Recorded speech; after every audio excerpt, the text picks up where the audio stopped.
Hello friends, MPPSC notes with सपना में आपका स्वागत है। आज हम मुगल साम्राज्य के अंतर्गत जहांगीर के शासन के काल के बारे में समझेंगे। जहांगीर का शासनकाल 1605 से 1627 ईस्वी तक रहा।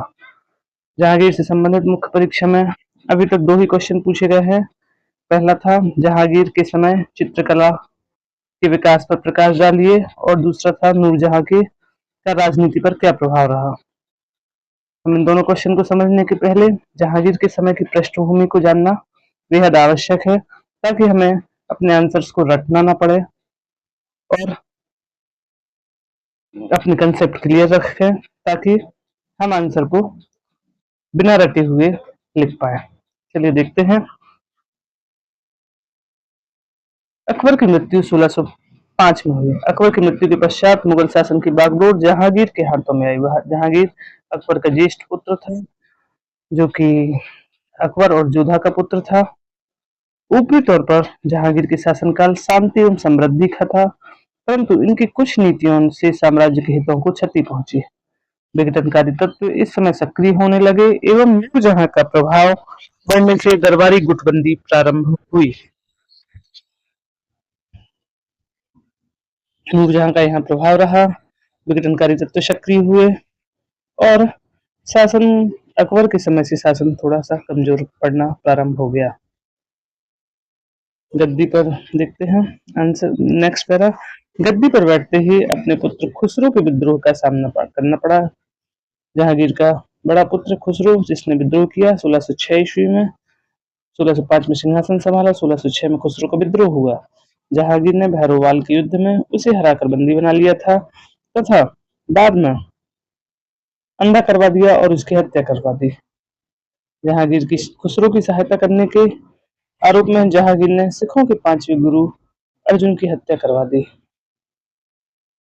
सिखों यहाँ से सिखों में और मुगलों में के संबंधों में खटास उत्पन्न होती है। ये क्वेश्चन पूर्व में आया है 2023 में या 22 में कि सिखों और मुगलों के संबंधों पर टिप्पणी लिखी है। तो यहाँ पर जहांगीर ने सिखों पांचवें गुरु की हत्या कराई थी, क्योंकि उन्होंने खुसरो की सहायता दी की थी। खुसरो ने जहांगीर के खिलाफ विद्रोह किया था, जहांगीर ने खुसरो की हत्या करवाई और गुरु अर्जुन की भी हत्या कराई, क्योंकि इन्होंने खुसरो को सहायता की थी। इस तरह से यहाँ से हम एक पॉइंट उठा सकते हैं कि जहांगीर ने कैसे हत्या कराई थी। फिर यहाँ पर जहांगीर के संबंध में पृष्ठभूमि देखते हैं। जहांगीर ने क्या सैनिक उपलब्धियां हासिल की। देखते हैं कि मैंने आपको कल बताया था कि मेवाड़ जो था वह है, यहाँ के राणा महाराणा प्रताप जो थे शासक थे, उन्होंने आत्मसमर्पण नहीं किया था हल्दी घाटी के युद्ध में, तो मेवाड़ अकबर को प्राप्त नहीं हो सका था। फिर उसमें जहांगीर ने मेवाड़ पर आधिपत्य करने के लिए अभियान चलाया। जहांगीर ने भी राजपूतों के साथ वैवाहिक संबंध स्थापित किए, उन्हें सेना और प्रशासन में उच्च ओहदे दिए और जहांगीर का पुत्र खुर्रम था, जिसे शहजादा ने खुर्रम के अधीन एक सेना भेजी और 1614 में मेवाड़ के राणा अमर सिंह को आत्मसमर्पण के लिए बाध्य कर दिया। इस तरह से जहांगीर ने मेवाड़ का अभियान पूरा किया और जहां मुगलों के आधिपत्य में मेवाड़ आया। राणा अमर सिंह ने आत्मसमर्पण किया था। नेक्स्ट क्वेश्चन पूछा जा सकता है, जहांगीर की दक्कन नीति का वर्णन कीजिए। जहांगीर के अभियान के सैनिक उपलब्धियों में दक्कन नीति भी आती है। हमने देखा था कि अकबर ने दक्षिण खानदेश, दक्षिण का प्रवेश द्वार जिसे कहा था, के द्वारा प्रवेश करके दक्षिण में प्रवेश किया था और वहां पर अपना स्वतंत्र राज्यों पर शासन स्थापित किया था। जहांगीर के समय आते आते अहमदनगर और बीजापुर दो प्रभावशाली राज्य थे, बहुत अधिक शक्तिशाली राज्य थे। इन्हें स्वतंत्र होने के लिए अपना अपना विजय भी इन्होंने स्वतंत्र होने के लिए प्रयास करना प्रारंभ किया। सबसे पहले अहमदनगर का देखते हैं। अहमदनगर के प्रधानमंत्री मलिक अंबर था, बहुत अधिक शक्तिशाली था। इसने राज्य को सुदृढ़ता प्रदान की थी। मलिक अंबर अहमदनगर का प्रधानमंत्री। 1616 में शहजादा खुर्रम को इन्होंने अपने पुत्र जहांगीर ने खुर्रम को दक्षिण अभियान पर भेजा। अब आपसे एक रिक्वेस्ट है, यदि आप इनके इतिहास को समझना चाहते हैं, रटना नहीं चाहते हैं, तो एक एक शब्द को बहुत ध्यान से सुने, ताकि आपको आंसर लिखने में आसानी हो। ठीक है, तो हम देखते हैं अहमदनगर के मलिक अंबर था, बहुत अधिक सुदृढ़ किया था राज्य को। जहांगीर ने शहजादा खुर्रम को दक्षिण अभियान पर भेजा।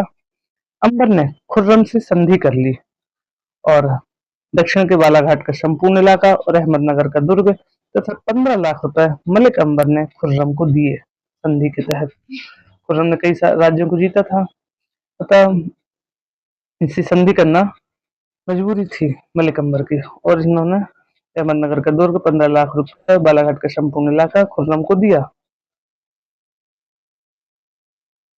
और वहां का जो सुल्तान था आदिल शाह ने व्यक्तिगत रूप से खुर्रम से भेंट की। खुर्रम ने मलिक अंबर द्वारा जीते गए क्षेत्रों को वापस लेने का प्रयास नहीं किया। मलिक अंबर ने भी युद्ध में कुछ क्षेत्र जीते थे, लेकिन उसने प्रयास नहीं किया। खुर्रम ने लापरवाही दिखाई, इसलिए अनेक विद्वान जहांगीर की दक्षिण नीति को विफल मानते हैं। लेकिन दक्षिण नीति यहीं समाप्त नहीं होती है, परंतु जहांगीर ने दक्षिण नीति में अकबर की नीति का ही अनुसरण किया। मलिक अंबर 1617 में जो संधि हुई थी मलिक अंबर और खुर्रम के बीच, उससे संतुष्ट नहीं था, क्योंकि उसे अहमदनगर का दुर्ग, बालाघाट का क्षेत्र, 15 लाख रुपए हर्जाना देना पड़े थे। इसलिए मलिक अंबर उस संधि से संतुष्ट नहीं था, अतः उसने धीरे धीरे मुगलों को दिए गए सभी इलाकों पर पुनः अधिकार कर लिया। बाध्य होकर 1621 में खुर्रम, जैसे कि शाहजहां कहते हैं, को अहमदनगर भेजा। उसने मलिक अंबर को परास्त कर पुराने इलाकों के अतिरिक्त नए क्षेत्रों पर विजय प्राप्त की तथा 50 लाख रुपए हर्जाना के रूप में वसूला।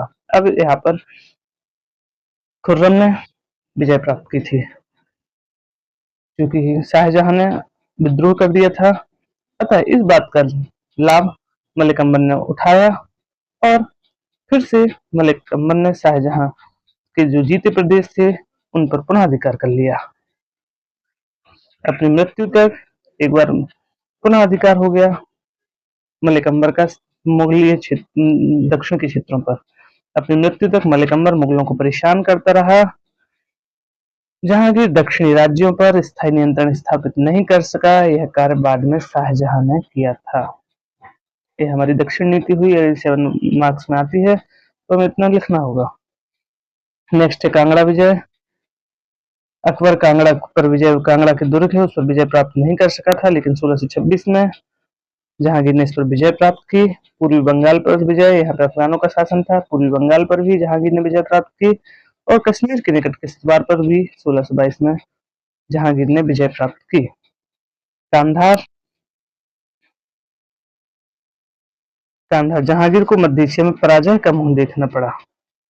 अकबर ने पश्चिमोत्तर सीमा क्षेत्र में सुरक्षा व्यवस्था सुदृढ़ कर अफगान कबायलियों पर प्रभावशाली नियंत्रण स्थापित किया था, परंतु जहांगीर के शासनकाल में पुनः अशांति हो गई।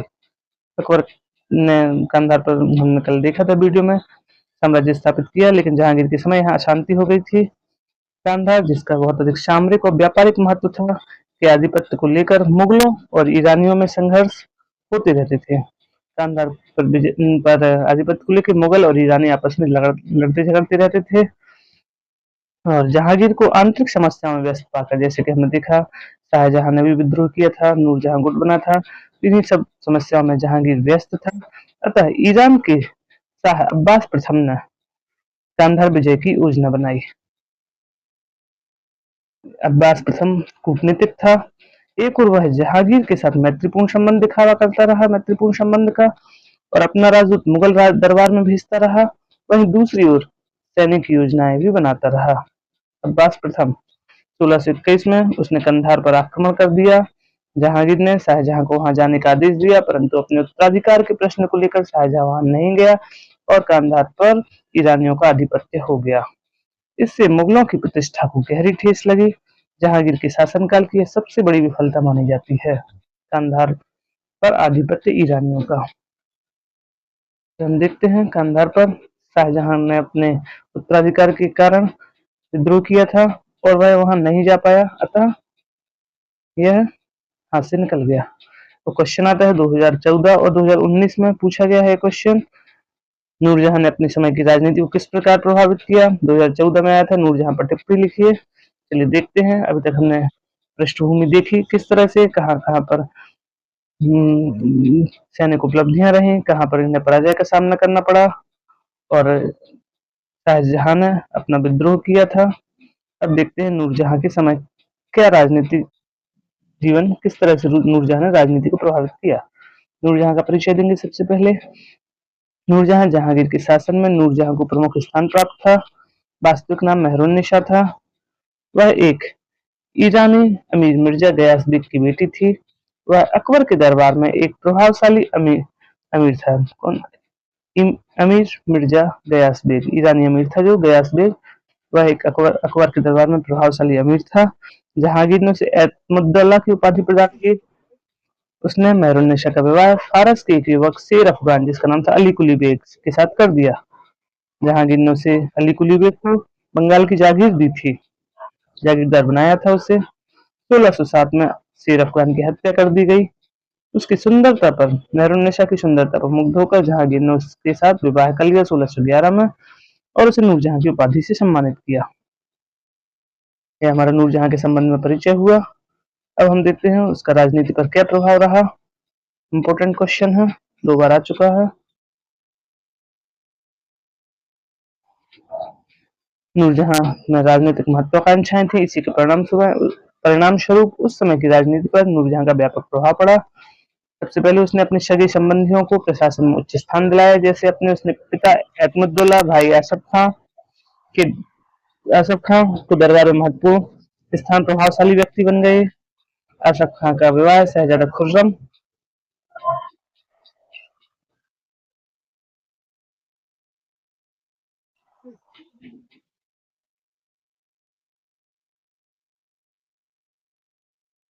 आसफ खान ने अपनी पुत्री का विवाह, सॉरी यहाँ पुत्री लिखना मैं भूल गई हूँ।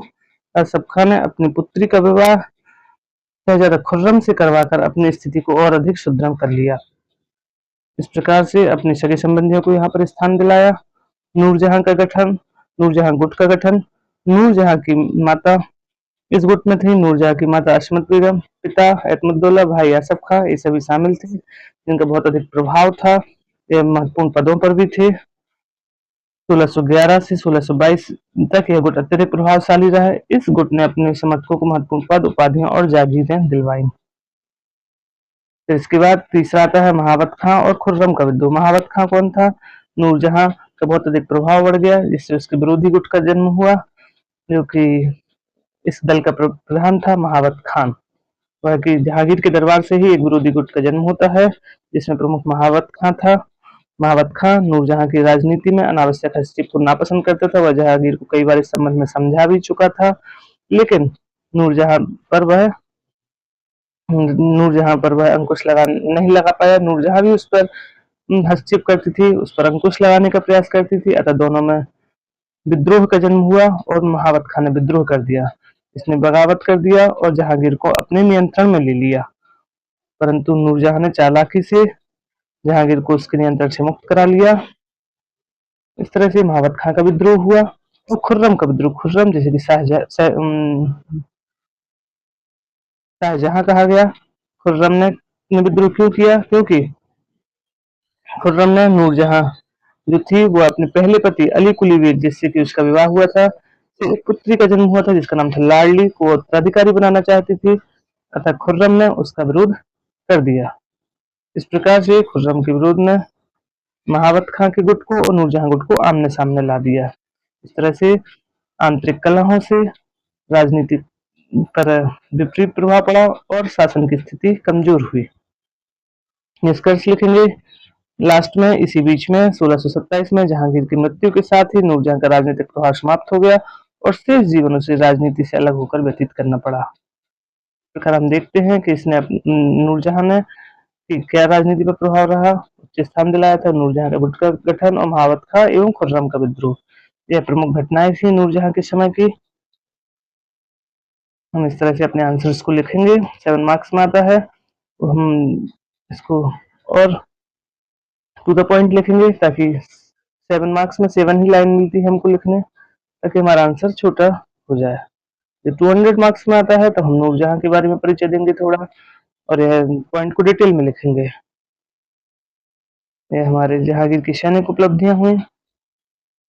इस तरह से हमारा आंसर आज का पूरा होता है। कल हम शाहजहां से संबंधित शासनकाल के बारे में जानेंगे और जो भी क्वेश्चन पूर्व के वर्ष में पूछ रहे हैं उनको देखते हैं। आपको वीडियो कैसा लगा कमेंट करके जरूर बताएं। यदि वीडियो अच्छा लगा है तो चैनल को सब्सक्राइब करें, वीडियो को लाइक करें। धन्यवाद।